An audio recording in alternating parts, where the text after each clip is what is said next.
చాలా సూక్ష్మంగా ఈ మాట మీకు తెలియజేస్తున్నాను. Very simple. పక్షి ఏదైనా విశాల జగత్తులో ఎగరాలనుకుంటుంది, ఎత్తైన చోట విహరించాలనుకుంటుంది, హాయిగా ఉన్నతమైన స్థలముల్లో విహరించాలనుకుంటుంది. కానీ కానీ చాలా విచిత్రంగా ఈ పావురం మాత్రం ఇరుకులో, బండ సందుల్లో గట్టిగా రెక్కలు కొట్టుకుంటే ఏదో గోడ తగులుద్ది, ఏదో రాయి తగులుద్ది, ఎంతో నష్టమయ్యే అవకాశం ఉంది, అసలు ఎగరడానికే ఛాన్స్ లేనట్టుగా ఉంటుంది. అలాంటి చోటనే ఎగురుతుంటే ఆకాశం ముందు ఆశీనుడకు దేవుడు, నా పావురమా, నా నిష్కలంకురాలా, నీ ముఖం ఎంత అందంగా ఉంది చూడు, నీ స్వరం ఎంత బాగుంది చూడు, ఎందుకంత మురిసిపోతున్నావు అంటే నీకు రెక్కలుండి కూడా, ఎగరగలిగి కూడా, నీ కనుల ముందు విశాల జగత్తు ఊరిస్తూ ఉంటే, ఎత్తైన స్థానాలు అవకాశంగా ఆహ్వానిస్తుంటే కూడా ఇన్ని అవకాశాలు వదిలి బండ సందుల్లోనే ఎగురుతున్నావు చూడు, ఇది ఎత్తబడే క్వాలిటీ అని చెప్పాడు. నా పౌరము నిష్కలంకురాలు ఒక్కటే. ఎందుకంత మునిసిపోతున్నావు? Nobel prize సంపాదించిందా? దావీదులాగా 10,000 మందిని ఓడించిన సామర్థ్యపు సంకేతం ఏమైనా ఇచ్చిందా?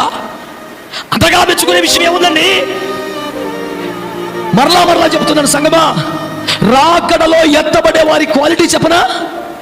అవకాశం ఉన్నా, స్వేచ్ఛ ఉన్నా, సదుపాయములు ఉన్నా, సువిశాలమైన జగత్తు మనని చేతులెత్తి పిలుస్తూ ఉన్నా, ఉవ్వెత్తున ఎగిసిపోగలిగిన అవకాశాలు, సామర్థ్యం మనకున్న ఇరుకులో, బండ సందుల్లో ఉండిపోగలుగుటయే రాకడలో ఎత్తబడ్డకు సంఘము సాధించాల్సిన ఒక అద్భుతమైన అర్హతను మీకు జ్ఞాపకం చేస్తాను. ప్రభు అయిన యేసుక్రీస్తు నామములో మీ అందరికీ నా ప్రేమ వందనాలు తెలియజేస్తున్నాను. మరొకసారి పరిశుద్ధాత్మని సహాయంతో దేవుని వాక్యం ద్వారా మీకు పరిచర్య చేయడానికి ప్రభు నాకు అనుగ్రహించిన ఈ సమయాన్ని బట్టి నేను ప్రభువుని స్తుతిస్తున్నాను. నాకు ఆహ్వానించిన దైవజనునికి నా కృతజ్ఞతలు తెలియజేస్తున్నాను. బిడ్డలారా, ఒకే విషయాన్ని పదే పదే చెబుతున్నప్పుడు మరలా ప్రకటించబడుతున్న దేవుని ఉద్దేశాన్ని, దాని విషయ తీవ్రతని మీరు అర్థం చేసుకోవాలి, దానికి తగినట్టుగా స్పందించాలి. దేవుడు మనతో మాట్లాడిన తర్వాత మన స్పందన ఏమీ లేకుండా వెనక్కి వెళ్ళిపోతే అది మనకేమాత్రం ఆశీర్వాదకరం కాదు. తిరిగి మాట్లాడటం, దేవునికి జవాబు చెప్పడం. గత రాత్రి దైవజనునితో మీరు ఆ మాట చెప్పి వెళ్ళండి అని చెప్పినాక 2-3 తప్ప అందరూ వెళ్ళి హాయిగా అన్నం తినేశారంటే మీ హృదయం ఎంత అద్భుతమైందో ఇప్పుడు అర్థమైంది నాకు. మనం అటు పరిగెత్తే క్వాలిటీ కాదు మనది. మొదటి తిండా ఆమెం చెప్పగానే మనం చేయాల్సింది అదేనా? దేవుని ఆత్మను, దైవజనుని హృదయాన్ని, ఆత్మావేశముతో ప్రకటించబడ్డ ఉపదేశాన్ని మనం అంగీకరించలేకపోతే, ఆ ప్రకారం ప్రవర్తించకపోతే మనం ఆశీర్వాదాలను అనుభవించలేం. కనుక విని ఎంజాయ్ చేసి చప్పట్లు కొట్టి అట్లా కాదు, వాక్య ప్రకారం ప్రవర్తించడానికి ప్రయాసపడండి. దేవుడు అట్టి కృప మీకు అనుగ్రహించాలి. ఈనాటి ధ్యానం కొరకై పరమగీత గ్రంథం 2వ అధ్యాయం అందరు కూడా చూడండి.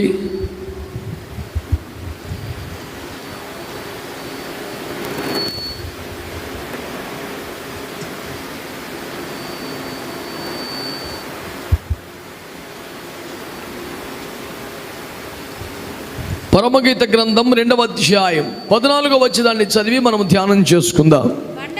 బండ సందులలో ఎగురు నా పావురమా, పేటు బీటలను ఆశ్రయించు నా పావురమా, నీ స్వరము మధురము, నీ ముఖము మనోహరము. ప్రేమ కలిగిన మా మహాపరిశుద్ధ తండ్రి, యేసు రక్తము ద్వారా నీ కృపాసనము చేరి ప్రార్థన చేయించున్నాను.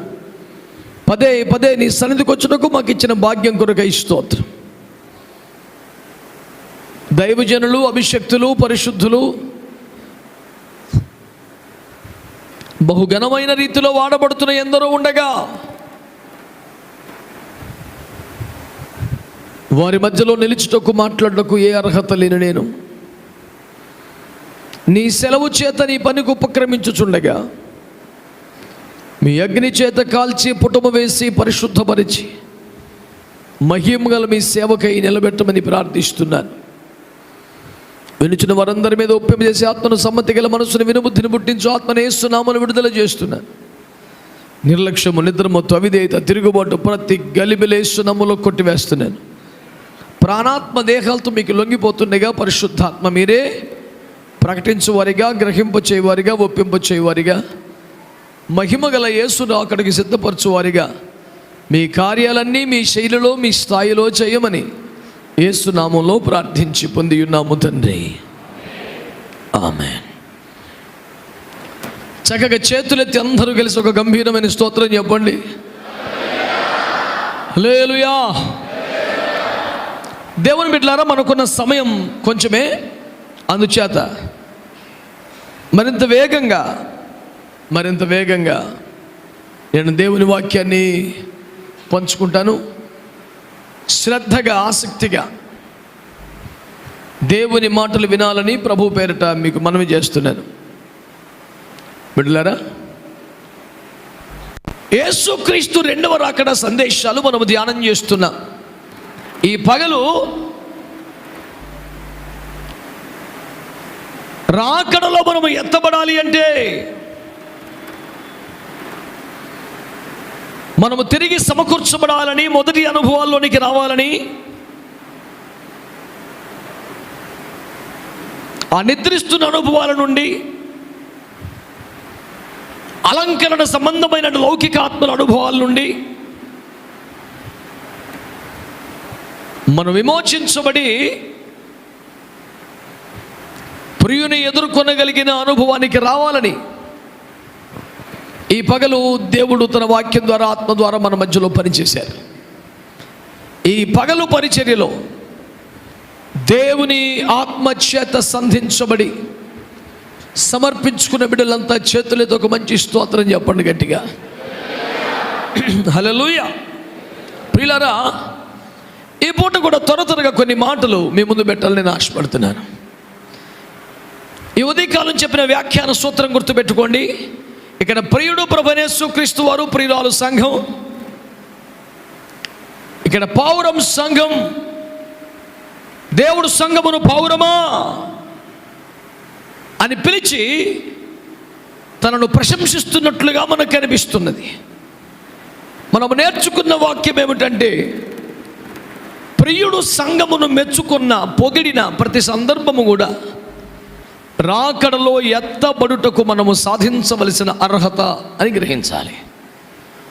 ఏదైనా సంఘానికి ప్రశంస లభించింది అంటే పరమగీతములో అది మనము సాధించవలసిన అర్హత అని గుర్తుపెట్టుకోవాలి. ఇప్పుడు ఆ వాక్యాన్ని మనము చూస్తే, బండ సందులో ఎగిరేనా పౌరమా, పేటు బీటులను ఆశ్రయించునా పౌరమా, నీ స్వరము మధురము, నీ ముఖము మనోహరమని మాట్లాడుతున్నాడు. గమనించండి, పావురము అంటే ఒక రెక్కలు కలిగిన మంచి పక్షి కదా, ఎత్తైన చోట్ల ఎగిరే అవకాశం ఉన్నది కదా. వినీలాకాశములో, విశాల జగత్తులో హాయిగా రెక్కలాడిస్తూ స్వేచ్ఛగా ఎచ్చోటికైనా ఎగిరిపోగలిగిన అవకాశము కలిగినది కదా.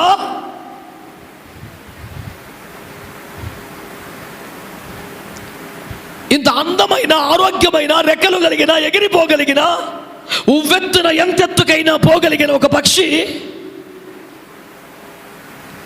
ఎగురుతోందట. కానీ ఎక్కడ ఎగురుతోందట?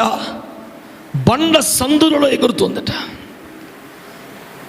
లౌకికంగా ఆలోచన చేస్తే, తార్కికంగా ఆలోచన చేస్తే ఎవరి కామన్ సెన్స్ కూడా ఇది కరెక్ట్ అనిపించదు. ఏమిటి పక్షి బండ సందులు ఎట్లా ఎగురుద్దండి? విశాలమంది ఎగురుతుంది కదా, వినీలాకాశం అని ఎగురుతుంది కదా, ఎత్తైన స్థలాల్లో ఎగురుతుంది కదా. ఒక బండకు సందులు ఉన్నాయట, ఈ రెక్కలు కలిగిన పక్షి పోయి ఆ సందులు ఎగురుతూ ఉందట.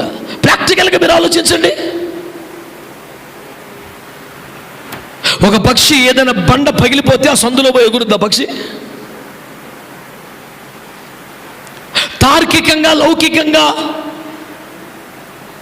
కాస్త కవితాత్మకంగా ఉండేవాడికి ఎవరికైనా ఈ పుస్తకం ఇచ్చి ఎడిట్ చేయరా అంటే తప్పని కొట్టేస్తాడు దాన్ని. పక్షి బండ సందులో ఎందుకు ఎగురుతాయి? ఆ బుద్ధి లేకపోతే సరే. పక్షి విశాలంగా ఎగురుతుంది, పోనీ ఇరుక్కొని ఆ బండ సందులో ఉండమంటే ఉండదు కానీ ఎగురుద్ది అందులో పోయి. కవితా వస్తువు సరిగ్గా కుదరలేదు, వర్ణచిత్రం ఫెయిల్ అయిపోయింది అని అడ్డగోలుగా సాహితీ విమర్శ చేసి రాసి పడేస్తారు. కానీ ఈ ప్రపంచానికి అందుచుక్కని ఒక విషయాన్ని రాకడలో సంఘము ఎత్తబడే అర్హతగా యేసుక్రీస్తు ప్రభు వారు అక్కడ రాయించారు. బైబిల్ ఒక ఫార్ములా ఏంటి తెలుసా? ఏదైనా అసహజంగా, కొంచెం తేడాగా, పొరపాటు ఏమో అనిపించేలాగా కనబడితే మన జీవితానికి సరిపడ పెద్ద మర్మం పాఠం ఉందని మనం అర్థం చేసుకొని మర్యాదగా మోకరిస్తే ప్రభు మనతో మాట్లాడతాడు. అంతేగాని ఇక్కడ తేడాగా ఉంది, పొరపాటుగా ఉందని రెడ్డింగ్తో ఒక సున్నా చుట్టేసి నేను ఒక పొరపాటు కనుగొన్నానని అది ఒక దుర్గుణ గాళ్ళగా ఏదైనా చేస్తే ప్రమాదం. నేను చెప్పే సువార్త అర్థం చేసుకోండి. ప్రభువు చెబుతున్నటువంటి ఈ మాటను మీరు ఆలకిస్తే ప్రభు ఏమంటున్నాడు? ఈ నా పావురము, నా నిష్కలంకురాలు, నా ఒక్కదైన పావురం అని బాగా మెచ్చుకొని ఈ పావురం ఏం చేస్తా తెలుసా? బండ సందుల్లో ఎగురుతుందని పెద్ద తారీఫ్ చేసినట్టు మాట్లాడుతున్నాడు, ఎంతో ప్రోత్సాహం ఇచ్చినట్టు మాట్లాడుతున్నాడు. ఇప్పుడు మన పాయింట్ ఏంటి? సంఘాన్ని ఎప్పుడు ఎక్కడ మెచ్చుకున్నా, పొగిడినా, ప్రశంసించిన అది రాకడలో ఎత్తబట్టడానికి మనం సాధించాల్సిన అర్హత. అంటే నీవు నేను కూడా ఒక పౌరమే కనుకైతే, ఎత్తబడే సంఘమే కనుకైతే, రాకడలో కొనుకోబడే అనుభవానికి ఎదగాల్సిన వాళ్ళ కనుకైతే మనము కూడా బండ సందులో ఎగిరే వారంగా ఉండాలి అనేది అక్కడ పాయింట్. అక్కడ ఇప్పుడు బండ సందులో ఎగరటం అంటే ఏంటి?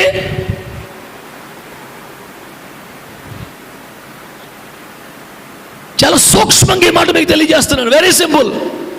పక్షి ఏదైనా విశాల జగత్తులో ఎగరాలనుకుంటుంది, ఎత్తైన చోట విహరించాలనుకుంటుంది, హాయిగా ఉన్నతమైన స్థలముల్లో విహరించాలనుకుంటుంది. కానీ చాలా విచిత్రంగా ఈ పావురం మాత్రం ఇరుకులో, బండ సందుల్లో గట్టిగా రెక్కలు కొట్టుకుంటే ఏదో గోడ తగులుద్ది, ఏదో రాయి తగులుద్ది, ఎంతో నష్టమయ్యే అవకాశం ఉంది, అసలు ఎగరడానికే ఛాన్స్ లేనట్టుగా ఉంటుంది.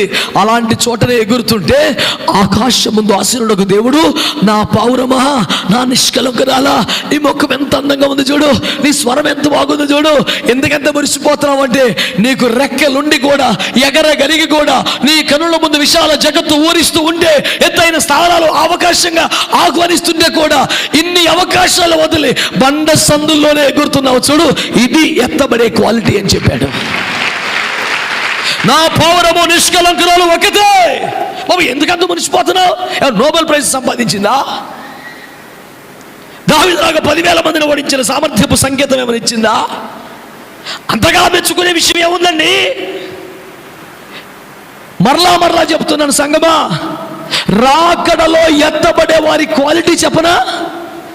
అవకాశం ఉన్నా, స్వేచ్ఛ ఉన్నా, సదుపాయములు ఉన్నా, సువిశాలమైన జగత్తు మనల్ని చేతులెత్తి పిలుస్తూ ఉన్నా, ఉవ్వెత్తున ఎగిసిపోగలిగిన అవకాశాలు, సామర్థ్యం మనకున్నా, ఇరుకులో, బండ సందుల్లో ఉండిపోగలుగుటయే రాకడలో ఎత్తబొట్టకు సంఘము సాధించాల్సిన ఒక అద్భుతమైన అర్హతను మీకు జ్ఞాపకం చేస్తున్నాను. చాలా మంది ఎందుకు ఒదిగి ఉంటారు? చాలా మంది ఎందుకు ఈ ఒక చోట నలిగిపోయినట్టుగా ఉంటారంటే వాళ్ళకి ఎగరటానికి అవకాశాలు లేవు కనుక. నేను ఒకరిని అడిగాను, నాకు చాలా అద్భుతంగా, నేను ఎప్పుడు కూడా నా జీవితంలో ఏ ఆర్థిక నేరానికి పాల్పడలేదు సార్ అన్నాడు. నేనన్నాను, అసలు నీ చేతికి ఎప్పుడైనా ఆర్థిక వ్యవహారాలు అప్పగించబడ్డాయా? లేదు సార్. మనం ఎడ చేస్తావు? అసలు నీ చేతికి ఎప్పుడైనా ఆర్థిక వ్యవహారం అప్పగించబడిందా? మరి లేనప్పుడు ఆర్థిక విషయంలో నమ్మదగిన వెంట తెలుసుద్ది. ఒకరోజు నా గుడ్డోడికి సన్మానం చేస్తారంట. ఆడే ఏంటి సార్ నాకు సన్మానం ఏంటి సార్ అన్నాడు. ఆడు నీ దగ్గర దొంగ బుద్ధి లేదని మేము గమనించాం, అందుకే సన్మానం చేస్తామనంట. సార్ నా దగ్గర దొంగ బుద్ధి లేదని మీకు ఎట్ట తెలిసింది సార్ అని అడిగాడంట. రాత్రి నువ్వు భోజనం చేస్తున్నప్పుడు ఆ భోజన బల్ల మీద ఒక వజ్రపు టొంగరం పెట్టావు, నువ్వు తీలేదు, అందుకే నీకు సన్మానం చేస్తామన్నారట. వీడు అన్నాడంట, ఈ విషయం రాత్రి చెప్పాల్సింది కదా సార్. ఏం చేస్తాడు? ఇప్పుడు ఆడు తడి వేసిన లాగేసినది ఎవరికి కావాలరా నీ సన్మానం? వజ్రపు ఉంగరం లాగేద్దని రాత్రి చెప్తే అంటే ఇప్పుడు ఆడు దొంగతనం చేయలేదు కాబట్టి నీతిమంతుడా? పాయింట్ అది కాదు. దొంగతనం చేసే ఛాన్స్ అసలు ఆడికి మాట్లాడరే. పరిశుద్ధత అంటే ఎప్పుడు నేను చెప్తాను, అనేక సంవత్సరాలుగా చెప్తున్నాను ఈ మాట. పరిశుద్ధత అంటే పాపం చెయ్యకపోవటం కాదు, పాపం చేసే అవకాశాలు వచ్చినా ఉన్నా చేయకపోవటం. బొరకెక్కినట్లేదు భక్తులకి. అదే ఒకడు పెంచాడు సౌండ్. నా మాట అర్థమైందా అండి? పాపము చెయ్యకపోవటం పరిశుద్ధత కాదు, పాపము చేసే అవకాశాలు ఉన్నా అవకాశాలు వచ్చినా చేయకపోతే దాని పేరు పరిశుద్ధత. నీకు ఎప్పుడు పాపం చేసే అవకాశమే రాలేదనుకోండి, గుడ్డోడు దొంగతనం చేయలేదనే దానికేం సన్మానం అక్కర్లా. నువ్వు ఒక పొజిషన్లో ఉన్నావా, నీ చేతికి అప్పగించబడ్డాయా? అదే కదా యోసేపు అంటాడు, నా యజమానుడు సమస్తలను నీ చేతికి అప్పగించాడు, ఇటు నమ్మక ద్రోహం నేను పాల్పడలేను, నా వల్ల కాదు. స్తోత్రం చెప్పండి. పగ తీర్చుకున్నట్టుకు అవకాశం వచ్చినటువంటి అన్నయ్యలందరూ చేతికి దొరికితే వాళ్ళు గజగజలాడిపోతుంటే, అన్నలారా భయపడకండి. మీరు ఎందుకు భయపడద్దంటే నేను దేవునికి భయపడవాడు కనుక. స్తోత్రం చెప్పండి గట్టిగా, చెప్పండి గట్టిగా హల్లెలూయా. నీ చేతికి అవకాశం వస్తే, పగ తీర్చుకునే ఛాన్స్ వస్తే, కౌంటర్ వేసే అవకాశం వస్తే, సెటైర్ వేసే ఛాన్స్ వస్తే, 10 మందిలో సిగ్గు తీసే ఛాన్స్ ఇస్తే నోరు మూసుకొని ఉండగలవా? అది క్వాలిటీ. నీకు అలాంటి ఛాన్సే రాకపోతే కడుపులో రగిలిపోయి చచ్చిపోవటం కాదు కదా క్వాలిటీ. రెడ్డి దొరికిపోయాడు, ఏసాయ్ ఛాన్స్ దొరికింది, టెన్షన్ పడిపోతున్నారు 10 మంది అన్నయ్యలు. అన్నలారా భయపడకండి, నేను దేవునికి భయపడేవాడిని, వెళ్ళిపోండి ఫ్రీగా అన్నాడు. ఈరోజు ఉపదేశం ఒకటే, ఒక్క పాయింట్. నా పౌరము, నా నిష్కలంకనాలు ఒకటే అని తెగ మురిసిపోతాడు బాబు. ఏంటై బాబు అందు అంత పెద్ద క్వాలిటీ అంటే, చూడరా ఏ క్లాస్ అని రెక్కలుండి బ్రహ్మాండమైన తోకండి ఎత్తని సాటికి ఎగిసే కెపాసిటీ ఉండి కూడా అది బండ సందులో ఉండిపోయింది. చూడరా, అది నా క్వాలిటీ అంటే. నేను అంటున్నాను, అవకాశములుండి తన స్వేచ్ఛపై తనే ఆంక్షలు విధించుకొని, తన మీద తనే నియంత్రణ పెట్టుకొని, ఎవడో తోకలు కత్తిరిస్తే రెక్కలు కత్తిరిస్తే ఏడుస్తా మూల కూర్చోటం కాదు. రెక్కలు ఉన్నప్పటికీ, ఎగిరే సత్తా ఉన్నప్పటికీ, విశాల జగత్తు ఊరిస్తూ ఆహ్వానిస్తున్నప్పటికీ, ఎత్తెత్తున ఉన్న స్థలాలు దాన్ని పిలుస్తున్నప్పటికీ, నాకు ఈ బండ సందులే క్షేమము, ఇక్కడే ఉండిపోతానని తన రెక్కలను అక్కడే తారాడుతూ ఉన్నటువంటి పిచ్చుక ఉంది చూడు, పావురం ఉంది చూడు, దాని పేరే ఎత్తబడే సంఘం. అవకాశాలు ఉన్నాయి కానీ వెళ్ళను. నేను ఒక్క మాటలో చెప్పాలంటే, సమృద్ధి ఉన్నాను, తగుమాత్రపు జీవితములో ఆనందించడం, విశాలమైన అవకాశములను ఇరుకులో ఉండిపోవడం. నేను గత రాత్రి ప్రస్తావించాను, ఇప్పుడు మరలా ప్రస్తావిస్తున్నాను సందర్భం కొరకు. లోతు అనే వ్యక్తి అబ్రహాము గుడారమును వదిలి వెళ్ళిపోవలసినంత కారణం ఏదైనా ఉందంటారా? ఎవడో పనికి మనోడు పశువుల కాపరి ఏదో తేడాగా మాట్లాడాడు, వాడితో సారీ చెప్పిస్తే అయిపోతుంది, వాడి బదులు ఈయన సారీ చెప్తే అయిపోతుంది, లేకపోతే ఆయన పనిలోంచి తీసేస్తే అయిపోతుంది. 100 ఆప్షన్లు ఉన్నాయి, అయినా ఇంకొక ఆప్షన్ లేనట్టు వచ్చాడరా అందరు తీసుకొని బయటికి వెళ్ళిపోయాడు. నిజానికి అక్కడంత ప్రాబ్లం లేదు, మరి ఎందుకు వెళ్ళిపోయాడు? మీరు ఆలోచించండి ఒకసారి. ఆదికాండం 13వ అధ్యాయం 11, 12 వచనాలు చదివితే అతని మనస్సు, అతని ఎంపిక ఏంటో మీకు కనపడుతుంది. ఆదికాండం 13వ అధ్యాయం 11, 12 చదివి పెట్టండి ఒకసారి. కాబట్టి లోతు తనకు యొర్దాను ప్రాంతం అంతటిని ఏర్పరచుకొని. నీ తెలివి మండిపోను, నువ్వు ఏమి సెలెక్ట్ చేసుకున్నావు? అసలు ఎవడైనా కోరుకుంటాడా? లోతు ఏమి ఎంపిక చేసుకున్నాడు చెప్పండి? హలో, దేవుడు నడిచిన ప్రాంతం కాదు, దేవుడు కొలిచి ఇచ్చిన ప్రాంతం కాదు, దేవుడు స్వాస్థ్యంగా ఇచ్చిన ప్రాంతం కాదు, దేవుడు వాగ్దానం చేసిన ప్రాంతం కాదు. ఏమి ఎంపిక చేసుకుంటున్నాడు? ఏం కోరుకుంటున్నాడు? యొర్దాను ప్రాంతమును ఎంపిక చేసుకున్నాడంట. ఇంకా చదువునైనా, తూర్పుగా ప్రయాణం చేశాను, అట్లు వారు ఒకరినొకరు వేరైపోయారు. ఇంకా అబ్రాము కానానులో నివసించాను. అబ్రామేమో కనానులో నివసిస్తున్నాడు, లోతు ఆ మైదానమందున్న పట్టణముల ప్రదేశములలో ఆయనకంత కాపురముండి విశాలంగా ఉండాల. కనాను ప్రాంతం ఎలాంటిది? కొండలు లోయలు కలిగిన ప్రాంతం. అన్ని కొండలు లోయలు. కనాను దేశం అంతా మీరు చూడండి, మెట్టలు కొండలు లోయలు కలిగిన ప్రాంతం. స్పష్టంగా దేవుడు చెప్పాడు, మీరు స్వాధీనపరచుకోవలసిన దేశం కొండలు లోయలు కలిగిన దేశం. కనాను అంటేనే అది. సమతలముకు భూమి దొరకదు, పీఠ భూమి దొరకదు, మైదాన ప్రాంతం ఉండదు. ఇప్పటికీ పోయి చూడండి, నడిచిన దేశం పోయి ఒక ఎకరా భూమి ప్రశాంతంగా కనపడతాం, చూస్తే కనపడదు అక్కడ. అక్కడ ఎత్తులు పొలాలు, ఎత్తులు పొలాలు, ఎత్తులు పొలాలు. పోనా లోయలో కానీ కొండ మీద కానీ సారవంతమైన భూమి ఉంటుందా? అంత చవిటి పర్ర శుద్ధ నేల, ఇసుక భూమి. దాన్ని ఎవడన్నా కోరుకుంటాడా? కానీ అబ్రహాము కనానులో నివసించాడు. కారణం ఏంటంటే, ఇది నీకు స్వాస్థ్యముగా ఇస్తున్నాను అని ప్రభు అన్నాడు. స్తోత్రం చెప్పొచ్చు, పర్లేదు, ప్రమాదం ఏమి లేదు, చెప్పండి, పర్లేదు. అంటే దేవుడు ఇచ్చాడు కనుక అబ్రహాం తీసుకున్నాడు, కానీ అబ్రహాం సెలెక్ట్ చేసుకున్నది కాదు. గుర్తుపెట్టుకోండి. రెండో మాట చెప్తున్నాను. మరి లోతు ఏం సెలెక్ట్ చేసుకున్నాడు? లోతు ఆ మైదానమందున్న, చూసారా, ఒకటి అతడు యోర్దాను ప్రాంతమును సెలెక్ట్ చేసుకున్నాడు, మైదాన ప్రాంతాలను సెలెక్ట్ చేసుకున్నాడు, పచ్చని ప్రాంతాలను సెలెక్ట్ చేసుకున్నాడు. ఇది లోతుగాడే వారం. ఇప్పుడు ఒకసారి అందరు తలలు పైకెత్తిన ముఖం చూడండి. హలో, ఇలా చూడండి అమ్మా, ఇటు చూసారా? Very good. నేనేమడుగుతున్నానంటే, ఇలా ఎంపిక చేసుకునే ఛాన్స్ అబ్రహాం కూడా ఉండిందా, ఉండదా? మాట్లాడాలి మీరు. నువ్వేనా పెద్ద పోటుగాడివి, మంచి మంచి ఏరియాలు సార్, నేను కూడా పోతాను. ఈ ఛాన్స్ అబ్రహాంకి లేదా? కానీ అబ్రహాము అక్కడే. స్తోత్రం అనండి. నేను అనేది ఏంటంటే, ఇది మంచి పౌరం, రెక్కలు తోకలు కలిగి చక్కగా ఎగరగలిగిన పక్షి, విశాల జగత్తులో విహరించగలదు, ఉవ్వెత్తున ఎత్తైన స్థలానికి వెళ్ళిపోగలదు. అయినా బండ సందులో ఉండిపోతుంది. దాన్ని చూసి మురిసిపోతున్నాడు నేను. అబ్బా చూడరా, నా పౌరం అంటే అట్టు ఉండాలి. యేసయ్యను మురిపించిన క్వాలిటీ ఏమిటో అర్థమవుతోందా? మరి లోతు ఎందుకు వెళ్ళిపోయాడు? అది నీటి తీరువో బాగా కనిపిస్తున్న ప్రాంతం, అది పచ్చని పైరుల ప్రాంతం, విశాలమైన మైదాన ప్రాంతం, నచ్చినట్టు ఆడుకోవచ్చు, ఎంజాయ్ చేయొచ్చు లైఫ్. ఇక్కడ అరకొర జీతం అండి, అక్కడ 5 అంకెల జీతం అండి. ఎటు పోతాడు ఎవడైనా? ఇది చాలీ జీతం అండి, అటు బోనసులు ఇంక్రిమెంట్లు కుప్పలు దెబ్బలు పడిపోతున్నాయి. ఎటు పోతాడు ఎవడైనా? అక్కడ ఏమన్నా తెలుసా? 13వ అధ్యాయం చివరిలో అబ్రాము హెబ్రోన్లో గుడారం వేసుకున్నాడు, మమ్రే దగ్గరనున్న. ఇతడేమో ఎవరు? లోతు సోయర్లో సొదొమలో సెటిల్ అయ్యాడు. ఆలకించారా? అంటే ఇంత విశాలమైన అబ్రహాము దేవుడు ఏం చెప్పాడు?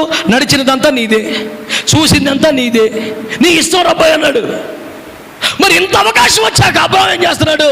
హెబ్రోను అనండి. అంటే అర్థం ఏంటి? సహవాసం. ఎటైనా పోయే ఛాన్స్ ఉంది. కానీ అబ్రహాం ఎంపిక ఏంటి తెలుసా?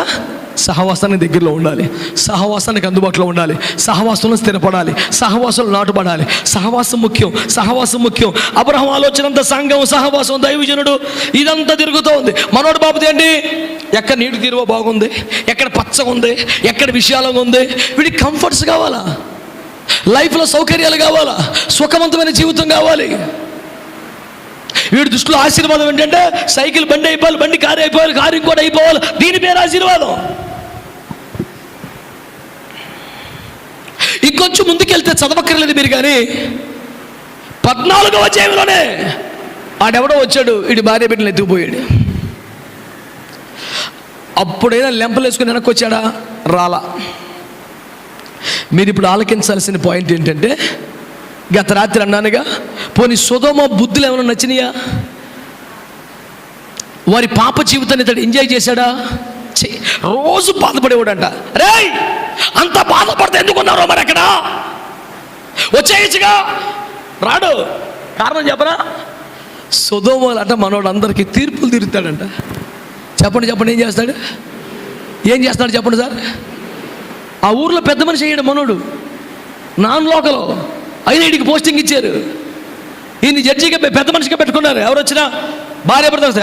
ఏంట్రా భార్యని కొట్టేవంట? 500 ఫైన్ కట్టు, 7 రోజులు ఫాస్టింగ్ చేయి. అయ్యి బాబాయ్ మీరు సూపర్ చెప్తున్నారు సార్. అయ్యి బాబాయ్ మీలాంటి పెద్ద మనిషి మా ఊర్లో ఉండాలి సార్. ఉంటాను, ఖచ్చితంగా ఉంటాను. నా ఇంటికి శాపం వచ్చినా నేను వదిలిపెట్టను, ఇక్కడే ఉంటాను. వీడు లోతు. నేను ఇదంతా ఎందుకు చెప్తున్నాను తెలుసా? మన సంఘాలు అనండి, మన సహవాసాలు, మన అనుభవాలు, ఇక్కడి ఉపదేశం, ఇక్కడి అభిషేకం చాలు.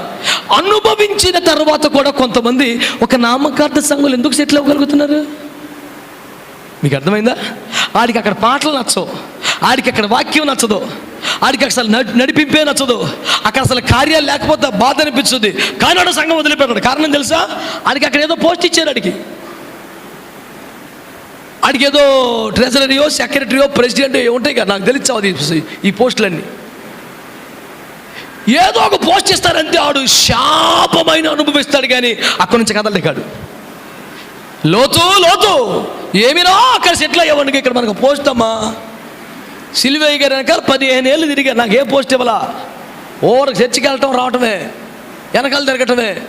సొదొమకి వెళ్ళాను లేదో మన ప్రతిభను గుర్తించి వెంటనే వారిని కుర్చీ వేసి తీర్పు తీర్చే అవకాశం ఇచ్చింది. సొదొమా నీకు శుభము, నాకు శాపము. వీడు తెలివి మండిపోయి. ఇదేంటండి? నేను చెప్పింది వాస్తవం కదా? అడిగి ఏదో ఒక చిన్న పదవి ఇస్తే, చిన్న పోస్ట్ ఇస్తే అక్కడ పరిస్థితులు నచ్చట్లా, రోజు మనసు నొప్పించుకుంటాడు. అయినా వదలరు అక్కడి నుంచి. ఎందుకంటే పోస్ట్ అటు ఇచ్చారుగా. వాళ్ళు కూడా వీడికి ఎందుకు పోస్ట్ ఇచ్చారు?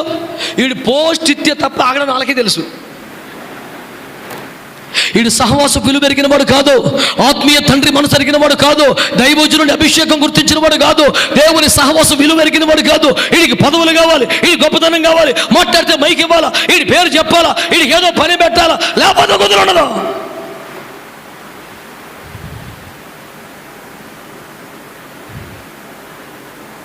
స్టేజీలు, ఘనతలు, పొగడతలు ఇవన్నీ మనకు పెద్ద పడవు కదా.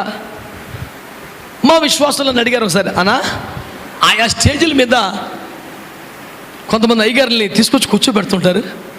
వేదికను అలంకరించవలసినదిగా అని పిలుస్తూ ఉంటారు. నిజంగానే వాళ్ళ అలంకారం అని ఆ స్టేజీకి అని నన్ను ఒకడు అడిగాడు మా విశ్వాసి. నేను చెప్పాను, సర్వసత్యం చెప్పనా, సగం సత్యం చెప్పనా అన్నాను. అని ఇంకెందుకని నేను సర్వసత్యం చెప్పామన్నాడు. స్టేజీకి అలంకారం ఏది కాదురా, సభకు ఆటంకం లేకుండా నన్ను అక్కడ పెట్టామంతే అన్న. కొట్టో గట్టిగా. నీకు అర్థమైందా పాయింట్? వాస్తవం అండి. ఆయన తెచ్చుకొచ్చి అక్కడ పెట్టకపోతే సభ రచ్చరచ్చ చేస్తున్నాడు. పక్కన వాక్యం విన్నాడు. ఓ పాయింట్ చెప్పుకోను, మొన్న ఎట్ట చెప్పాం మనం ఆ పాయింట్. మరి అది చెడ్డ కోతి మన మెల్ల, అందుకే నీ కోతిని తీసుకొచ్చాడు గట్టేస్తాం. ఇక స్టేజీ మీద ఒక బిస్కెట్ పట్టుకొని కూర్చున్నట్టు. వేదికకి అలంకారం కాదు, సభకు ఆటంకం లేకుండా వాడిని బంధించింది. మీ మంచి వాళ్ళందరూ స్తోత్రం చెప్పండి. ఎందుకనగా వాడు లోతు కనుక. ఆడెవడాడు? మన బ్యాచ్ ఎవరు ఉన్నారు నాన్న? లోతు గారు వైద్యులాడు ఎవరు ఉన్నారు? లోతు మనకు ఆ బతుకొద్దు. హల్లెలూయా. సొదొమలో విశాలమైన చోటు కన్నా, సొదొమలో దొరికే మైదాన ప్రాంతం కన్నా, సొదొమలో దొరికే తీర్పరి ఉద్యోగం కన్నా అబ్రహాము గుడారములో నలిగిపోవటం మనకి ఎంతో ఆశీర్వాదకరం. అబ్రహాము గుడారానికి వెళ్ళిపోయిన హాగర్ని ఎందుకు పంపుతున్నాడు? వెనక్కి పిచ్చి మహమా, నీకు తెలియదు ఎలా వెనకేళ్ళు? నువ్వు ఎక్కడి నుంచి బయలుదేరావు? మా శారమ్మ ఇంటి దగ్గర నుంచి. ఎక్కడికి వెళ్తున్నావు? ఏమో తెలీదు, వెళ్ళిపోతున్నాను. మరి ఎక్కడికి వెళ్తున్నావు? తెలియకపోతున్నావు. అక్కడ బాధలు పడే కంటే ఎడారి రోజు అవడం కూడా మేలే. చంపేస్తుంది. ఆ పాస్టర్ దగ్గర అసలు మంచిది కాదు. అసలు రూల్స్.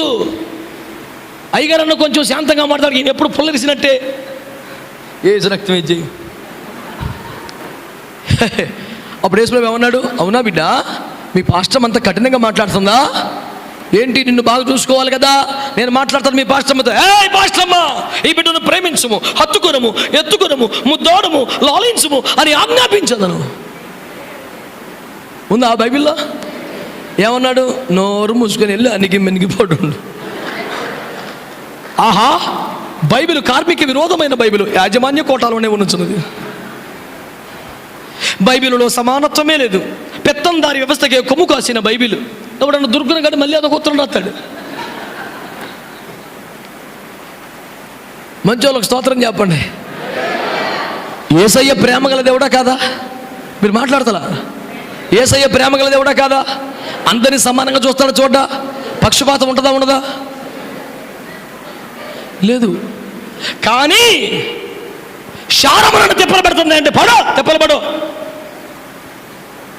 ఎడారిలో దాహార్తికి చచ్చిపోయే స్వేచ్ఛ కన్నా నిన్ను పోషించి సంరక్షించే గుడారపు శిక్షణ నీకు చాలా మేలు, నీకు చాలా ఆశీర్వాదకరం. స్తోత్రం చెప్పండి గట్టిగా. అబ్రహాము దగ్గర ఉన్న క్షేమము, కాపుదల, పోషణ, నడిపింపు, భద్రత ఇవన్నీ సొదొమలో ఉన్నాయా? మరి లేకపోయినా భార్య బిడ్డలను కూడా కాపాడుకోలేకపోయినా అక్కడ ఎందుకు ఉన్నాడు? స్వేచ్ఛ. పైన ఇక్కడ ఎవరు ఈడే పెద్ద పోజు అక్కడ జడ్జి.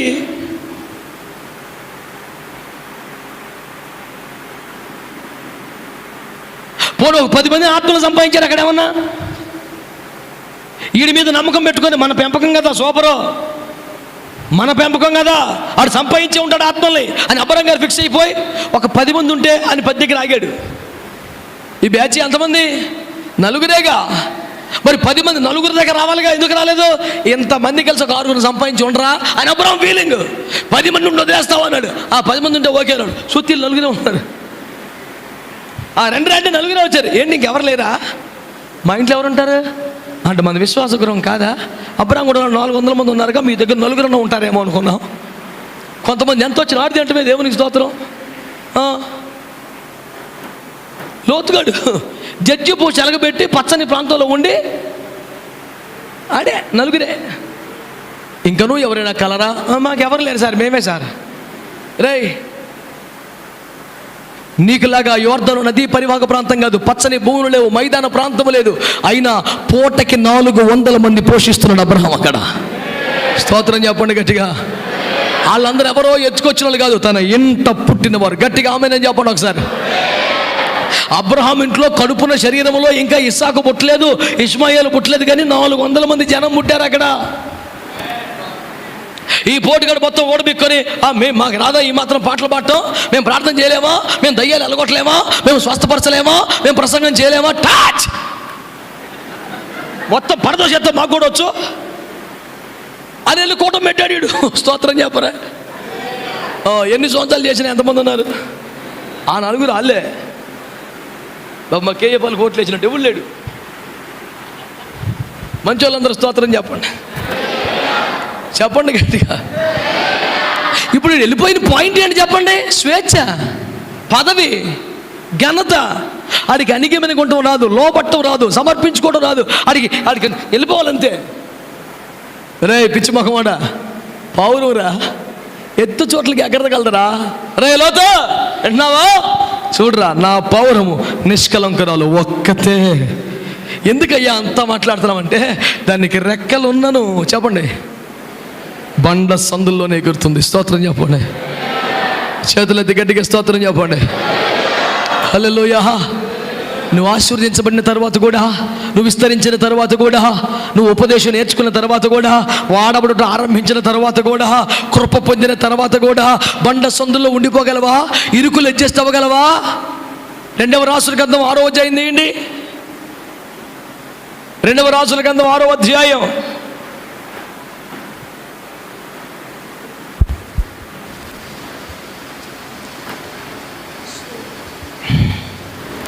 ప్రారంభం నుండి 2-3 వచనాలు చదవండి. అంతటా ప్రవక్తల శిష్యులు ఎలీషా యొద్దకు వచ్చి, ఇదిగో నీ యొద్ద మాకున్న స్థలము ఇరుకుగానున్నది, నీ సెలవైతే మేము యొర్దాను నదికి పోయి తలవకమురాను అచ్చటి నుండి తెచ్చుకొని మరి ఒక చోట నివాసము కట్టుకుందుమని మనవి చేయగా అతడు వెల్లుడని ప్రత్యుత్తరం ఇచ్చెను.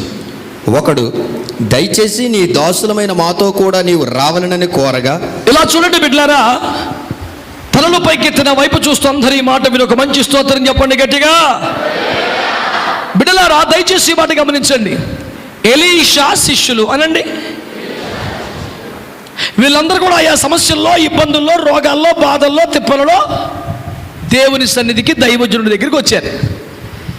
దైవజనుడి అభిషేకముతో, ఆశీర్వాద బలముతో వీళ్ళందరూ కష్టాలు, బాధలు, నొప్పులన్నీ తీరిపోయినాయి. అందరూ ఆశీర్వాదకరమైన అనుభవాలకు వచ్చేసారు. ఇప్పుడు నొప్పులు లేవు, బాధలు లేవు, రోగాలు లేవు, తిప్పలు లేవు, అంతా సెటిల్ అయిపోయింది లైఫ్, చాలా బాగుంది. ఒక చక్కని ఉదయాన లేచి, దైవజనుడా ఈ స్థలము మీకును మాకును చెప్పండి ఎలా ఉంది అందరూ అనండి. ఇరికేగా ఇరికేగా ఏంటయ్యా ఇరుకు, ఇరికేగా అంటావేంటి ఇరుకు. ఈడి పలకడంలో మన పలకడంలో ఎంత తేడా ఉందో చూడు. ఈ స్థలం మీకు మాకు ఇరుగ్గా ఉంది. అయితే ఏంటి, నీ సెలవైతే యోర్దాను వద్దకు వెళ్ళి, ఈ బ్యాచ్ కూడా అందరికీ యోర్దానే తగులుతుంది, నాకు అర్థం అవదు. ఈ బాపుతోళ్ళందరికీ యోర్దాన్ దగ్గరే. ఎవరాళ్ళు? ఇంకొక బ్యాచ్ ఉంది, రూబనీయులు, గాదీయులు, వాళ్ళకి యోర్దాన్ దగ్గరే సెటిల్మెంటు. ఈ పాపిష్టి మంద ఉందో చూసావు, చెడిపోయిన బ్యాచ్, ఈ స్వేచ్ఛ కొరుకునే బ్యాచ్, విహారించే బ్యాచ్, విశాలమైన బ్యాచ్, వీళ్ళకి యోర్దానే కావాలి. ఎందుకని? ప్రవాహం బాగుంటుంది. పోటో ఏసు రక్త విజయం రెప్పపట్లు తీసుకెళ్ళి ముత సముద్రంలోకి వెళ్ళిపోద్ది. యోర్దాన్ అంటే ఏంటనుకున్నావు? యోర్దాను అంటే ఎగువ నుండి దిగువకు పారే ప్రవాహం. యోర్దానులో పడితే రెప్పపట్లో మృత సముద్రంలో తేల్తాం అనమాట, ఇడిచిపోద్ది. అంటే నాగార్జున సాగర్ 60 గేట్లు ఎత్తేస్తే ఆ ఎత్తిన యువతలేపుని దిగుతాడు చూడు, ఆడనమాట. యోర్దాన్లో దిగేవాడంటే అది ఎత్తుకెళ్ళిపోయి సముద్రంలో పడద్దు నేను రెప్పపాట్లో, ఇంకేం మానవాళ్ళు దొరకదు, అంతటి భయంకర ప్రవాహం. మరి ఏంటో ఈ బ్యాచ్ అందరికీ యోర్దాన్ వచ్చింది. ఈడంటాడు, నీ సెలవైన ఎడల యోర్దాను ఒడ్డునకు పోయి తల ఒక మాను నరికి మేము కట్టేసుకుంటాం. నేను అన్నాను, నిజంగా ఇరికైంది. విశ్వాస గృహంలో జనాభా పెరిగిపోయారు, ఒక్క రూములో ఇంతమందికి కష్టంగా ఉంటుంది. ఫెయిత్ హోమ్ సరిపోవట్లేదు, కొంచెం మంచిది కట్టాలి. నీ ఆలోచన మంచిదే, నువ్వు తిన్నమైనోడు అయితే ఏమనాలి? నీ గుణం కరెక్ట్ అయితే ఏమనాలి? అయ్యా ఇంతమందికి సరిపోవట్లేదు కదా, మేము అలా వెళ్ళి తల ఒక్క మురాను నరికి పెద్ద ఇల్లు కడదాం, అందరం కాస్త హాయిగా ఉండొచ్చు అనాలి. అవునా కాదా మీరు చెప్పండి. కానీ వీళ్ళు ఏమంటున్నారు, ఇరుగ్గా ఉంది కనుక మేము సపరేట్గా కట్టుకుంటా ఉంటారే. ఈ ఇల్లు ఇరుగ్గా ఉంది కనుక పెద్దది కడతామనొచ్చు కదండి. ఈ ఇల్లు ఇరుగ్గా ఉంది కనుక మేము సపరేట్ అయిపోతా ఉంటారండి ఇల్లు. సరే మీరు తలకో ఇల్లు కట్టుకెళ్ళిపోతారు, మరి పెద్ద మనిషి దగ్గర ఎవరు ఉంటారు? ముసలాయన దగ్గర ఎవరు ఉంటారు? అసలు ఆయన ఒక తండ్రి, మేము ఆయన పిల్లలు, ఆయనకి మేము పరిచయం చెయ్యాలా? ఇలాంటి బాబుతోడు కాదుగా. అదే ఎలీషా అయితే వెళ్ళిపోతుంటే అయ్యో నా తండ్రి అని ఏడ్చాడు. అసలు ఫీలింగ్ ఏంటి ఈ బ్యాచ్కి? ఇతను మా తండ్రి, ఎంత పెంచినా ఎంత కన్నీరు గార్చినా. ఇందాక సహోదరుడు సాక్ష్యం చెప్పాడుగా, ఈ సాక్ష్యం దాదాపు ప్రతి ఒక్కరిలో ఉంది అని చెప్పి అన్నాడు. ప్రతి ఒక్కరి కోసం దైవజనుడు ప్రయాసపడ్డాడు, ప్రేమించాడు అని చెప్పారు. అందరూ బాగానే ఆమెను కొట్టారు, మరి తింటాకి వెళ్ళిపోయారు ఆమెను చెప్పగానే. ఇప్పుడు బాగానే బుర్ర పేరు.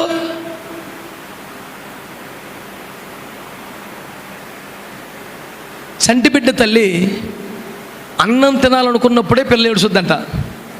పెద్దవాళ్ళు అంటారు, నేనా అన్నమా అని అడుగుతుందంట పిల్ల. అన్నం తిందాం అని కలుపుకొని పడి కెవ్వు పడది పిల్ల, వదిలేసి చేయగడుకొని బిడ్డనెత్తుకోవాలా. ఆ పిల్ల ఏడుపు ఏంటంటే ఒక ప్రశ్న, అమ్మా నేను ముఖ్యమా, నీకు తిండి ముఖ్యమా? అట్లా తిండి వదిలేసి వండేసి ఎండిపోయి ఏమో ఆరిపోయి కొడుకులా తయారు చేస్తుంది పిల్లల. దేవునికి స్తోత్రం చెప్పండి, హల్లెలూయా. నీకు ఆ కృతజ్ఞత ఏది? దైవజనుడు ఎంత మాడిపోతే, ఎన్ని నిద్రలేని రాత్రులు కలిపితే, ఎన్ని విషయాల్లో తను నరుక్కుంటే చంపుకుంటే నువ్వెంత పచ్చగా ఉన్నావు. సంఘం మహిమ గల సంఘముగా విరాజిల్లుతుంది అనుకోండి. దాని అర్థం ఏంటి? ఎఫెసీ పత్రికలో చెప్పాడు, మా శ్రమలు మీకు మహిమకరములై ఉన్నాయి. దైవజనుడు నలిగిపోవటం సంఘానికి ఆశీర్వాదకరంగా మారుతుంది. అబ్బా దీపం భలే వెలుగుతోంది, మరి ఒలేవ గింజలు ఈ రోట్లో పడి రొప్పబడితే ఆ నూనె వచ్చింది, భలే వెలుగుతుందండి. ఇలా వెలుగుటకు ఎంత నలిగిందో అది తెలుసా నీకు ముచ్చట? బైబిల్లో ఉంది, యాజకులు ఏం చేయాలట? యాజకులు ఏం చేయాలట? సాయంకాలం మొదలుకొని ఉదయం వరకు నూనె తీస్తూ ఉండాలి. స్తోత్రం చెప్పండి. మరి అప్పుడు ప్రజలు ఏం చేస్తారు? హాయిగా పడుకుంటారు. యాజకుడి సేవ ఎంత కఠినమైంది మీరు అర్థం చేసుకున్నారా? అది ఎంత భారంతో కూడిన పరిచర్య గ్రహించారా? దైవజనుడిని సంఘ కాపరిని పక్కన పెట్టి యేసు ఫోన్ నెంబర్ పర్సనల్ నెంబర్ ఇచ్చినట్టు ఇడి ఫీల్ అయిపోతున్నాడు చాలాసార్లు. అయ్యగారు మీ సెలవైతే మేము తల ఒక మ్రాను తెచ్చుకొని వేరేగా పాకలు వేసుకుంటాం. నీ ప్రాబ్లం ఏంటరా? దైవజనుడి మీద దేవుని అభిషేకం లేదా? దేవుని ఆత్మ రావట్లేదా? బలమైన కార్యాలు జరగట్లేదా? మహిమ తగ్గిపోయిందా? అవన్నీ ఉన్నాయి సార్. మరేంటి? ఇరుగ్గా ఉందండి మాకు. నేను చెప్పనా, ఇరుకును ఇష్టపడని వాడు, విశాలతను కోరుకునేవాడు అసలు క్రైస్తవుడే కాదు. అసలు క్రైస్తవుడే కాదు. ఈ పౌరాన్ని అంత మురిసిపోటకు కారణం ఏంటంటే దానికి రెక్కలుండి ఎగిరే కెపాసిటీ ఉండి కూడా అక్కడక్కడ సందుల్లో ఎగురుద్దు. కానీ హాయిగా ఎగరొచ్చుగా పైకి వెళ్ళి, నేను ఇక్కడే, నా అడ్రస్ ఇదే. మంచి వాళ్ళందరూ స్తోత్రం చెప్పండి. హల్లెలూయా. లోతుగా ఏం కావాలి? విశాలమైన మైదాన ప్రాంతం కావాలి. నెత్తి మీద నాయకత్వం లేని, అధికారం లేని, చేతులు కట్టుకునే అవసరం రాని, దర్జాగా స్వేచ్ఛగా బతికేసే ఒక స్వేచ్ఛాపూరిత వాతావరణం కావాలి. ఎలీషా శిష్యులకి ఏం కావాలి? అన్నీ ఉన్నాయి, కానీ విశాలం కావాలి. ఇరుకు వాళ్ళు కోరుకోట్లా. నేను అంటున్నాను, ఇప్పుడు విశాలం కావాలని వీళ్ళు అంటున్నారు. ఇదే పాస్టర్ గారు అనుకుంటే, వీళ్ళందరూ నా దగ్గర నాకెందుకు ఇరిగారే, పండ్రా మీరు అవతలకి అని పాస్టర్ గారు అంటే, ఈ గుడారం నేను హాయిగా ఉందని మీరందరూ నా చుట్టూ చేరి ఏమంటారు? నాకు అసలు ప్రైవేట్ లైఫ్ లేకుండా, పర్సనల్ స్పేస్ లేకుండా చేశారు, పండ్రా అవతలకి అని ఆయనే అంటే, అసలు ఇన్ని డైలాగులు కొడతాక నువ్వు ఉండేవాడివా? అరే రెండ్రా వెళ్ళిపోదాం అని పెద్ద కూటం పెట్టావు లోతు. నిన్ను అబ్రహాం వద్దనుకుంటే నీకోసం ఆయన తిప్పలు పడకపోతే ఉండేవాడు. ఈ రోజుకి ఒక ఇంటి వాడివి అయ్యేవాడివా? నీకంటూ ఒక ఆస్తి ఉండేదా? నా పశువుల మందలు, నా కాపర్లు, నా ఆస్తి, చాలా పెద్ద మాటలు మాట్లాడుతున్నావు. అసలు ఉండేవాడివా? మరలా చెప్తున్నాను, తగినంత స్వేచ్ఛ లేకే లోతు వెళ్ళిపోయాడు. అవకాశం ఉంది కనుక. ఈ కష్టమై ఎక్కడ పడినా 4 మెతుకులు దొరుకుతాయి, ఏంటి పెద్ద ఎక్కడ అడిగి మణిగి ఉండేది అని హాగరు బయలుదేరిపోయింది స్వేచ్ఛ కోసమే.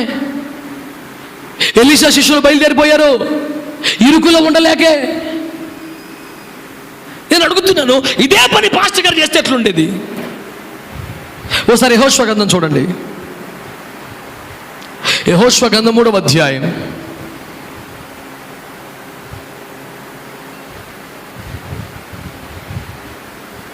యెహోషువ గ్రంథం 3వ అధ్యాయం 16-17 వచనాలు. పైనుండి పారు నీళ్లు బహు దూరమున సారేతోను నొద్దనున్న ఆదామును పురమునకు దగ్గర ఏకరాశిగా నిలిచెను. లవణ సముద్రమును అరాబా సముద్రమునకు పారునవి బొత్తుగా ఆపబడెను. జనులు ఎరుకో ఎదుటను దాటగా యెహోవా నిబంధన మందసమును మోయు యాజకులు యొర్దాను మధ్యన ఆరిన నేలను స్థిరముగా నిలిచిరి. ఏమన్నా ఒకసారి అందరూ చేతులు పైకెత్తి దేవుడు మనకి ఇచ్చిన మంచి దైవజనులను బట్టి స్తోత్రం చెప్పండి. ఒకసారి మంచి సంతోష శబ్దంతో స్తోత్రం చెప్పండి. బిడ్డలారా ఆలకించండి, నా వైపు చూస్తూ వినండి. ఇశ్రాయేలు ప్రజలు దేవుని వాగ్దానాన్ని చేతపట్టుకుని ఐగుప్తు దేశాన్ని వదిలి తమకు వాగ్దానం చేసిన కనాను దేశం వైపు సాగుతున్నారు. ఒకరు ఇద్దరు కాదు, 20-30 లక్షల మంది జనం వడిగా సాగిపోతున్నారు వాగ్దాన దేశం వైపు. ఇలా సాగిపోతుండగా ఎన్నో ఎన్నో ఎన్నో అనుభవాలు దాటాక, సముద్రాలు ఎడారులు దాటాక యోర్దాను అడ్డొచ్చింది. ఏమొచ్చింది చెప్పండి? మాట్లాడి గట్టిగా. ఏమడ్డొచ్చింది? యోర్దాను అడ్డు రాగానే, ఆలకించండి బిడ్డలారా, యోర్దాను అడ్డు రాగానే అమ్మో ఇప్పుడు ఎట్లా, ఇన్ని బాధలు పడి ఇక్కడ దాకా వచ్చాం, తీరా ఇప్పుడు యోర్దాను అడ్డుగా ఉంది, మనం అవతల బుట్టికి ఎలా వెళ్ళగలం అంటూ ఆందోళన పడిపోతూ ఉంటే దేవుడు యెహోషువతో మాట్లాడి మందసమును మోయిచున్న యాజకులను యోర్దానులో దిగమని చెప్పు అన్నాడు. స్తోత్రం చెప్పండి. యోర్దాన్లో దిగితే యోర్దాన్ ఏం చేస్తుంది? ఈడ్చుకెళ్ళి ముత సముద్రంలో పడేస్తుంది. రెప్పపాట్లో సముద్రంలోకి వెళ్ళి చచ్చిపోవాలా. అలాంటి ప్రమాదకరమైన చోట్లోకి, మరణమున్న చోట్లోనికి, ప్రాణం పోయే అవకాశం ఉన్న ప్రమాదకరమైన చోట్లోకి దేవుడు మొదట ఎవరు నిలమన్నాడు? దైవజనులు నిలమన్నాడు. రిస్క్ వస్తే, ప్రమాదం వస్తే, చావు వస్తే ఫస్ట్ ఎవరికి రావాలి? దైవజనుడికి రావాలి.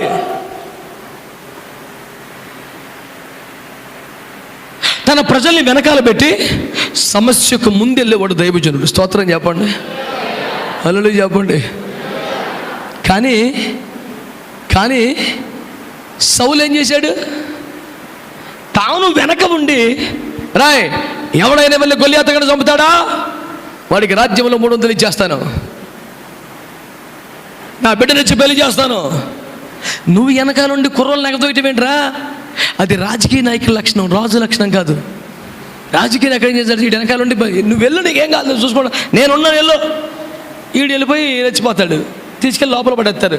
ఓ 10 రోజులకి బెయిల్ తెస్తాడు. వీళ్ళు వెళ్ళి నేను చూసుకుంటానంటే ఏంటంటే ఎప్పటికైనా బెయిల్ తెస్తానని. అంతకని ఏముంటాడు చూసుకునేది?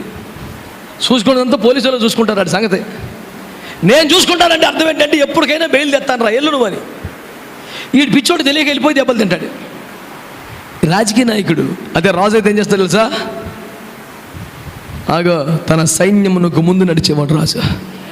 అబ్రాహాము 300 మంది 18 మందిని వెంట పెట్టుకుని వెళ్ళాడా? వారి వెంట వెళ్ళాడా? వెనకాల వెంట పెట్టుకుని ముందు నడుస్తున్నాడు. స్తోత్రం చెప్పండి గట్టిగా. హల్లెలూయా. ఊరి అని పెడితే ఎక్కడ పెట్టారు తెలుసా? ధైర్యవంతులుండు స్థలములో. స్తోత్రం చెప్పండి గట్టిగా. అంటే తగిలితే మొదటి బాణం నాకు తగలాలి, మొదటి బుల్లెట్ నాకు తగలాల. ఎక్కడో చోటను కూర్చోటం కాదు. మిలిటరీలో అంటగినలు తోమిన అంటకత్తరేసిన ఒకే జీతం అని చెప్పి ఎక్కడో కూర్చోటం కాదు. ధైర్యవంతులుండు స్థలములో ముందుకెళ్ళి యుద్ధం వస్తే నేను నిలబడాలి, మొదటి బాణం నాకు తగలాలి. ఇది చేసేవాడు దైవజనుడు. చిన్న పిల్ల దయ్యం పడితే ఇంటి లోతులు టెన్షన్ పడి పైగారికి ఫోన్ చేసేసి యేసు రక్తవేద్యం, సిలువ రక్తవేద్యం, కొబ్బరి నూనె ఎక్కడుంది, ఇన్ని పోట్లు పడతారు. ఈ పిల్ల దయ్యాలన్నింటికి బాజు ఆ లూసిఫర్తో పోరాడుతూ ఉంటాడు ఆయన. నీ భార్య సంగతి చూస్తా, నీ బిడ్డల సంగతి చూస్తా, జాగ్రత్తలు అంటే చూసుకుందాం రారా. ఎందుకంటే దైవజనుడు పోస్ట్ ఏంటి తెలిసిన? ఏ యోర్దాను అందరినీ భయపెడతా ఉంటుందో దాంట్లో మొదట దిగేవాడు దైవజనుడు. స్తోత్రం చెప్పండి గట్టిగా. ఆ ప్రాబ్లం రాని చూసుకుందాం. ఫస్ట్ యోర్దాన్లోకి దిగాడంతే. ప్రభు అంటాడు, యోర్దాన్ అడ్డొచ్చిందయ్యా, ఏం చేయమంటావయ్యా అంటే యాజకుల్ని మొదట దిగమను. స్తోత్రం చెప్పండి గట్టిగా. యాజకుడు అంటే సేఫ్ జోన్లో కూర్చునేవాడు, దర్జాగా అకౌంట్ బ్యాలెన్స్ మెయింటైన్ చేసుకుని చుట్టూ జనాలు పెట్టుకొని 4 బౌన్సర్లు పెట్టుకొని ఈడి బైబిల్ కూడా ఈడి పట్టుకోకుండా పెద్ద అడవుడు చేసేవాడు కదా దైవజనుడు అంటే. దైవజనుడు అంటే ఏంటి తెలుసా? తన భారం ఇంకొకరి మీద వేసేవాడు కాదు, ప్రజల భారమును తను మోసేవాడు దైవజనుడు. మందసాన్ని భుజాన మోసేవాడు దైవజనుడు. భుజాలు నలిగిపోతుంటాయి, ఈ భుజం తప్పితే ఈ భుజం, 3వ భుజం లేదేక ఈ మార్చుకోవలసిందే. భుజం నలిగిపోతే, పుండు పడిపోతే, రక్తం వస్తుంది, చావాలి తప్ప ఇది కింద పెట్టే పని లేదు, పక్కకు వచ్చే పని లేదు. దాని పేరు దైవజనుడు. స్తోత్రం చెప్పండి. మీరు ఆలకించండి. ఈ 4 మందసాన్ని మోసుకుంటా వెళ్ళిపోయారు.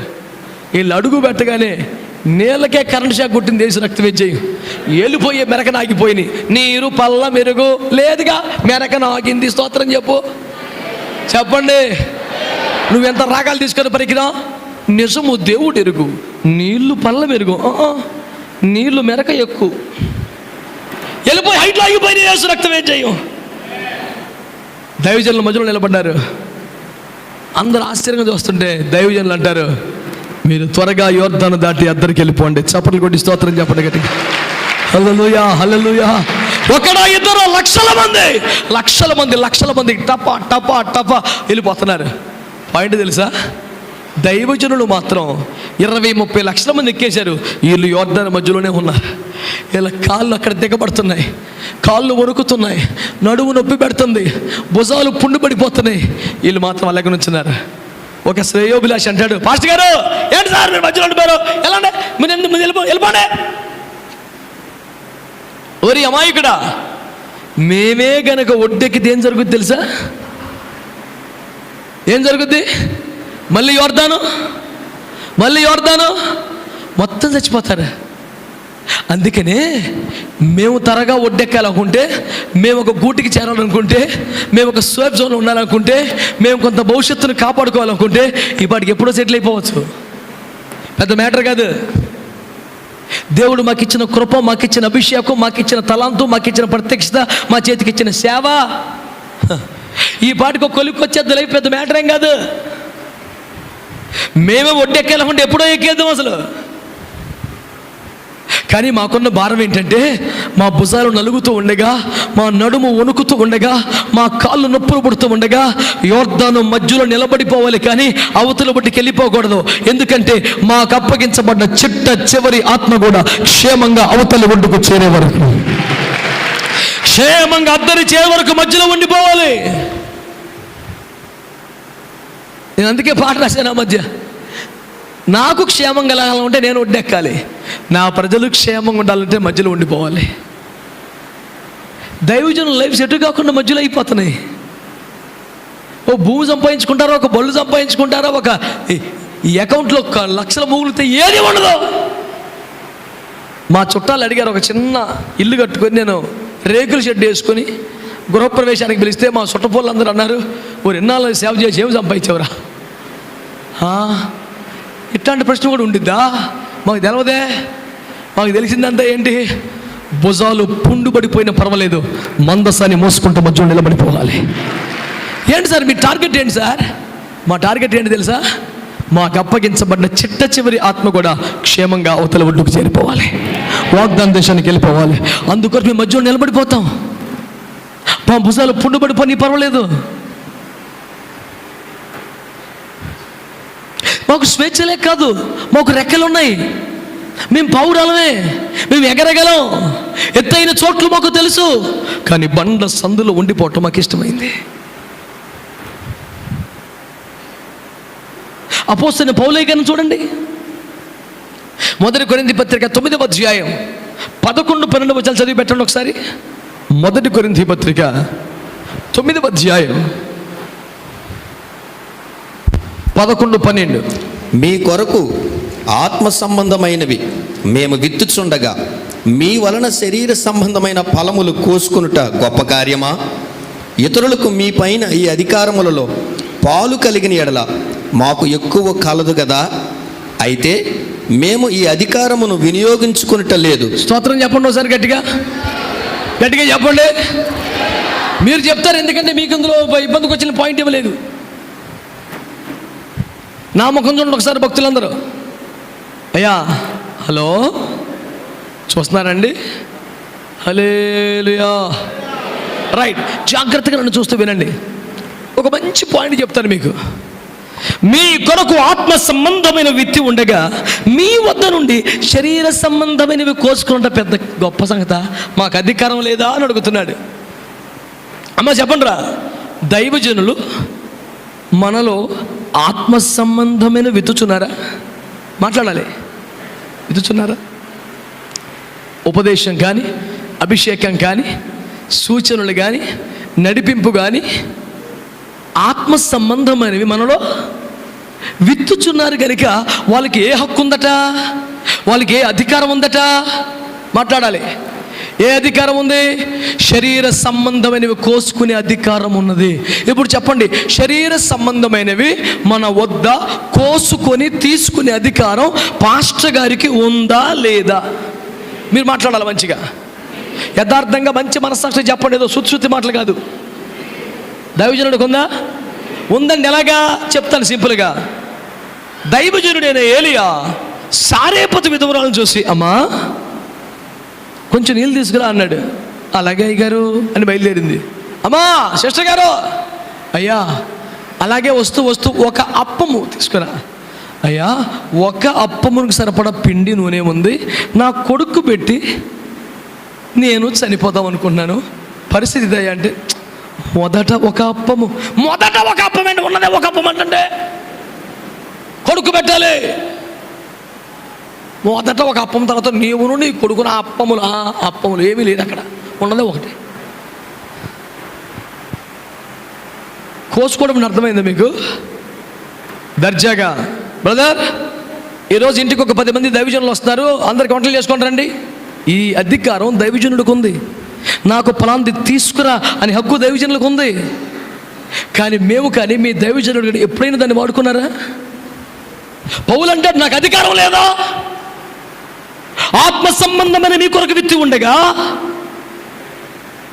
శరీర సంబంధమైన మీ దగ్గర కోసుకోవటం పెద్ద. ఇక్కడ అయ్యగారి దగ్గర పనిచేసిన బ్రాంచి పాస్టర్లు ఉన్నారు ఎవరన్నా? సేవకులు చేతులు ఎత్తండి. బ్రాంచి పాస్టర్లు అయ్యగారులు సిల్వి అయ్య గారి నడిపింపులో సేవ చేస్తున్న సేవకులు పాస్టర్లు ఉన్నారా? ఓ జై తెలంగాణ, యేసు రక్తమే జై. ఇద్దరే ఉన్నారు, తెలుగు రాదు ఈ భక్తులకి. స్తోత్రం, హల్లెలూయా. ముగ్గురే పాస్టర్ గారులు ఉన్నారండి. మిగతా ఎన్ని స్వేచ్ఛ పక్షులే. యేసు రక్తమే జై. ఎగరా, మీ ఇష్టానుసారంగా ఎగరండి. మంది ఆదికాండం 13వ స్తోత్రం ఎగురో, 2 రోజులు 6 ఎగురో. నా మాటనండి, విశ్వాసి దగ్గరే కోసుకునే అధికారం పాస్టర్ గారికి ఉంటే, మనం ఆల్రెడీ కొంతమందిని దైవజనులుగా తయారు చేస్తే వాళ్ళ దగ్గర ఇంకెంత అధికారం ఉండాలి అసలు? పౌలు గారు అంటాడు, మేము దాన్ని వాడుకోలేదా, ఇప్పుడు మాకు అధికారం ఉంది. ఇప్పుడు ఒక్క మాట చెప్తాను, ఇతరులకు మీపై అధికారం ఉంటే మాకు మరి విశేషంగా లేదా? ఇప్పుడు ఇతరులు ఎవరు నాకు చెప్పండి గట్టిగా అందరూ. హలో, నా మాట అర్థమవుతుందా? ఇతరులకు మీ పైన ఈ అధికారం ఉంటే మాకు లేదా? ఆ ఇతరులు ఎవరు చెప్పనా? ఇప్పుడు విత్తింది ఎవరు? మన కాపరి, మన దైవజనుడు. మరి ఆయన ఎవడో వచ్చి కోసుకున్నాడు మధ్యలో? ఆ ఇతరులు ఎవరు? కొంతమంది సంఘములు లేని విస్టింగుల మీదే తిరిగే పాస్టర్లు ఉన్నారంట. ప్రభు వారిని క్షమించి రక్షించును గాక. ఆమెనన్నాడు కనీసం. మీ సొమ్మేం పోయింది? వాళ్ళు రక్షించును కాకంటే ముఖమట పెట్టారు. వాడొచ్చి విశ్వాస గృహాలు దర్శిస్తూ ఉంటాడు. నానా మీ చర్చ్ మెంబర్సా? కాదండి అయ్య గారు. మీరు రక్షణలో నడిపించారా? కాదండి. మరి ఎందుకు తిరుగుతున్నావు అంటే, మాకు తెలుసుకోవాలండి, ఒకసారి బస్సులో కనపడితే రమ్మన్నారండి. ఈ దారి పోయే తిరుగుబోతు బ్యాచ్ ఏమంటే చూసావు? ఒక సహోదరి చర్చికి వెళ్ళటం మానేసింది. పాస్టర్ గారి మీద అలిగి దెబ్బలాడి చర్చి మానేసింది. ఈ మానేసిన బాపతి మనిషి ఒక చోట నాకు తగిలింది. నేను ఆమెను పలకరించి, అమ్మ ఏంటి పరిస్థితి అంటే, అనేగరా ఏం పర్లేదు అయ్యారు, మీరేం బాధపడకండి. ఇదివరకైతే మా అయ్యగారు ఎప్పుడన్నా ఒకసారి నెలకోసారి ఇంటికి వచ్చేవాడు అమ్మ మా అయితే ప్రార్థన చేస్తాకి. ఇప్పుడు రోజు దైవజనులే మా ఇంటికి వచ్చేస్తున్నారు. అసలు మా ఇల్లు కలకలకలకలాడుతుంది. నేను నన్ను తొందరలో వెల పోద్దమ్మా, కంగారు పడకు. ఇదివరకైతే మా పాస్ గారు నెలకోసారి వచ్చి, ఇప్పుడు రోజు అయ్యగారులే. పిచ్చి మొహమా, ఎలాగన్నాను, పిచ్చి మొహమా, నీకు అప్పుడే తెలియదు బిడ్డ. ఏంటి అయ్యగారు, నువ్వు రోడ్డు పక్కన అంజూరమమ్మా. ఎవరు చెప్పండి, ఎవరు ఆవిడ? రోడ్డు పక్కన అంజూర చెట్టు. నువ్వు కాయలు వెళ్తే రాళ్ళు వేసుకొని అందరు కొట్టుకుంటారు. రాయ్ ఎందుకు కొడుతున్నావు? నీదా చెట్టు? గవర్నమెంట్ ఎవరిదైనా సరే. అదే చెట్టు ఎండిపోతుంది అనుకో, ఎరా మొన్న రాళ్ళు వేసావు కదా, నీళ్ళు పోయాడు, నాకేం అవసరం, నా చెట్ట. ఈ విస్టింగులు బ్యాచ్ అంతా ఆ టైపు. నువ్వు సందా ఇచ్చినంతకాలం వస్తారు, దేవునికి స్తోత్రం. నువ్వు ఎండిపోతే ఎవడొస్తాడు? సంఘ కాపరి మాత్రమే ఎండిపోయినప్పుడు నిన్ను దర్శించి ఏడ్చి ప్రార్థన చేసేవాడు. భూమి మీద ఎవడా పని చేయడు. నువ్వు సందా ఇచ్చినంతకాలం ఎందుకు రారు జనం? నొప్పా వచ్చి చిన్న ప్రార్థన చేస్తే 500 వస్తుండే. ఎందుకు రారు? ఆడి గట్టకు సేవ లేదు, సంఘం లేదు. ఆడు వేరొక గుడ్లు పొదిగే పక్షి. ఆడు అలాగే కొంపలంటూ తిరుగుతాడు. నొప్పి ఏముంది? అదే ఎండిపోయే పరిస్థితి వస్తుంది. దీన్ని నరికాయ్ అంటే ఆయన కాళ్ళ మీద పడి, గొడ్డలికి అడ్డుపడి, ప్రాణం అడ్డేసి, దీన్ని తవ్వుతానయ్యా, చుట్టూ నీళ్లు పోస్తానయ్యా, ఎరువేస్తానయ్యా, ట్రై చేస్తానయ్యా అని 4 సంవత్సరాలుగా ప్రాణం అడ్డేసి ప్రయాసపడే బాధ ఎవడ పడతాడు? ఒక్క సంఘ కాపరి మాత్రమే ఆ పని చేస్తాడు. విజిటింగ్లు బ్యాచ్ ఎందుకు చేస్తారా పని? నీకు ఎవరికి పట్టిందా బాధ? పౌలు గారు అంటాడు, ఇతరులకు మీపై మీ ఇంటికి వచ్చే సందాలు పట్టుకెళ్ళి అన్నం తినే అవకాశం ఇతరులకు ఉంటే మాకు లేదా? మిమ్మల్ని కన్న వాళ్ళం కదా, మీకు ఉపదేశం చెప్పాంగా, మిమ్మల్ని ఆత్మతో నింపాంగా, మిమ్మల్ని నడిపించాంగా, అభిషేకంలో మహిమకు సిద్ధపరుస్తున్నాంగా. ఇలాంటి అవకాశాలని కూడా పౌలు గారు వాడుకోలేదు. యోర్దాను ఒడ్డు ఎక్కగలిగిన యాజకులు ఎక్కలేదు. ఆర్థిక పరమైన హక్కులు ఉన్నను పౌలు గారు వాడుకోలేదు. ఏంటి సార్ ఇదంతా? రెక్కలున్నను ఎగురక బండ సందుల్లో మిగిలిపోతున్న పావురం లక్షణం ఇదంతా కూడా. చేతులెత్తి స్తోత్రం చెప్పండి. న్యాయాధిపతుల గ్రంథం 15వ వచనంలో సంసోను బండ సందుల్లో నివసించను. చెప్పండి అందరూ అన్నమాట. బండ సందుల్లో బస చేసెను కాదు, బండ సందుల్లో నివసించెను. ఏదో కాసేపు స్టే చేయలా, హే లివ్డ్ ఇన్ దట్ ప్లేస్. ఎందుకని? సంసోనికి ఎక్కడ ఆస్తి లేదా, ఇల్లు లేదా? ప్రతి యుద్ధానికి ముందు, ప్రతి యుద్ధం తర్వాత సంసోను బండ సందులో ఉండేవాడు. ఎందుకని? అక్కడ తనకి క్షేమం ఉంది, అక్కడ తనకి భద్రత ఉంది, అక్కడ తనకి బలం ఉంది. ఆ అడ్రస్ మార్చిన రోజున నాశనం అయిపోయాడు. బండ సందులో ఉన్నంతకాలం అతడు క్షేమంగా ఉన్నాడు. స్తోత్రం చెప్పండి. నిర్గమ 33 మనం చదువుకుంటే తర్వాత చూసుకోండి.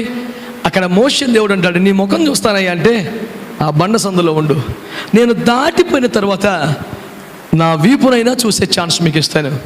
ఒక్క మాట గుర్తుపెట్టుకోండి, బండ సందులో ఉంటే నీకు భద్రత, బండ సందులో ఉంటే రెండవది నీకు ప్రత్యక్షత కలుగుద్ది. స్తోత్రం చెప్పండి గట్టిగా, స్తోత్రం చెప్పండి గట్టిగా. ఈ సంగతి ఎరిగినది కనుక పౌరం ఏం చేస్తుందంటే, తనకు రెక్కలున్నా, స్వేచ్ఛగా ఎగిరే ఛాన్స్ ఉన్నా, నేను బండ సందుల్లో ఉంటాను, ఎందుకంటే నాకు క్షేమం ఇదే, నాకు భద్రత ఇదే, నా ప్రియుని ప్రత్యక్షత నాకు దొరికేది ఇక్కడే. అందరూ చేతులు తీసే స్తోత్రం చెప్పండి గట్టిగా. ఆమేన్, హల్లెలూయా. ఎత్తబడే సంఘం ఏంటన్నమాట, ఆ లక్షణం ఏంటి తెలిసిన? ఎగరగలిగిన అవకాశం ఉన్నను బండ సందులలోనే మిగిలిపోవటం ఎత్తబడే సంఘపు లక్షణం. నీకెంత డబ్బున్నా, నీకెంత స్వేచ్ఛ ఉన్నా, నువ్వు విశృంఖలమైన స్వేచ్ఛకు పోకుండా, మితిమీరిన జీవన శైలికి అలవాటు పడక, అడ్డగోలు తిండికి, అనవసర నిద్రకు బరి తెగించక, నువ్వు బండ సందులో విహరిస్తూ ఉండు, భద్రముగా కాపాడబడతావు. ఒక రోజున ప్రియుని ప్రక్షతను పొందుకుంటావు. నిన్ను, నీ కుటుంబాన్ని బండ సందులలో నా దేవుడు స్థిరపరచునుగాక. తలలో వంచి కళ్ళు మూసుకుంటూ ఒక ప్రార్థన చేద్దాం.